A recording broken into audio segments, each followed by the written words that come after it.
අචින්තිතම්පි භවති චින්තිතම්පි විනස්සති කියන ගාථාව කිව්වේ කුණු ගඳ ගහන මඩ වලකට ජරා වලකට වැටිච්ච රජ කෙනෙක්. ඇයි මම මේක අද කියන්නේ?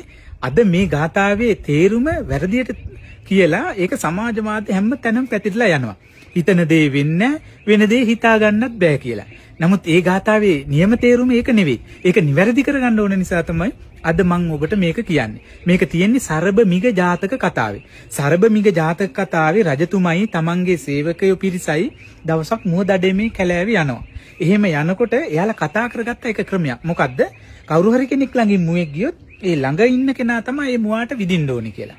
ඉතින් සේවක පිරිස උපක්‍රමයක් යොදලා රජුරුව ළඟින්ම මුවෙක් යන විදිහට සැලැස්සුවා. ඒ විදිහටම රජුරුව ළඟින් මුවෙක් දිව්වා. ඒ ගියේ නිකන් කෙනෙක් නෙවෙයි මුව රජුරුව. සරබ මිග කියන මුවා. මෙහෙම වේගෙන් දිව්වා.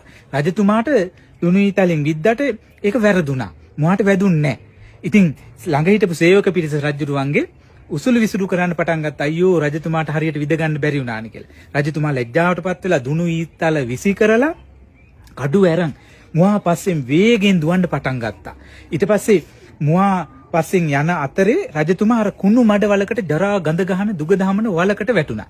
මුවා වේගෙන් දුවලා ආපස්සට හැරිලා බැලුවා. බලනකොට රජතුමා නැහැ. මුවා දැනගත්තා අර වලට වැටෙන්න ඇති කියලා. වල මගහැරලා මුවා දිව්වේ. මුවා දන්නවනේ කැලේ පිළිබඳව. ඊට පස්සේ මුවා වේගෙන් ආපස්සට ඇවිදින් රජතුමා ළඟට ඇවිදින් කතා කරලා රජතුමා වලෙන් ගොඩ ගත්තා. මුවා වලට බැහැලා ශක්ති සම්පන්න මුව රජතුමානේ. ගොඩ අරගෙන රජතුමාට ධර්මයේ දේශනා කරා. යහපත් දේවල් කරන්න කියලා. මේක ජාතක කතාවක්නේ. ජාතක කතාවේ තියෙන දේ මම මේ කියන්නේ. ඊට පස්සේ රජතුමා මුවා පිළිබඳව පැහැදිලා මුවා ඇතුළු සියලු මුවන්ට අභය දාණය දුන්නා.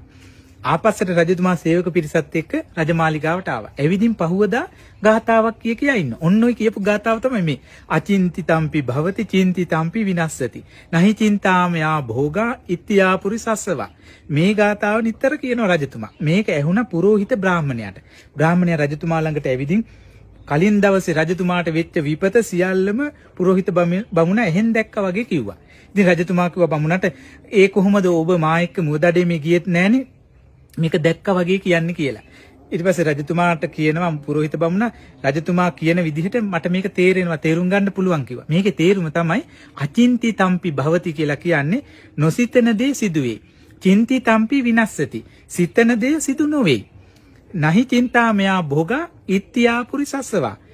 ස්ත්‍රියකට හෝ පුරුෂයෙකුට සිතූ පරිදිම සම්පත් ලැබෙන්නේ නැහැ කියන එක තමයි මේකේ තේරුම.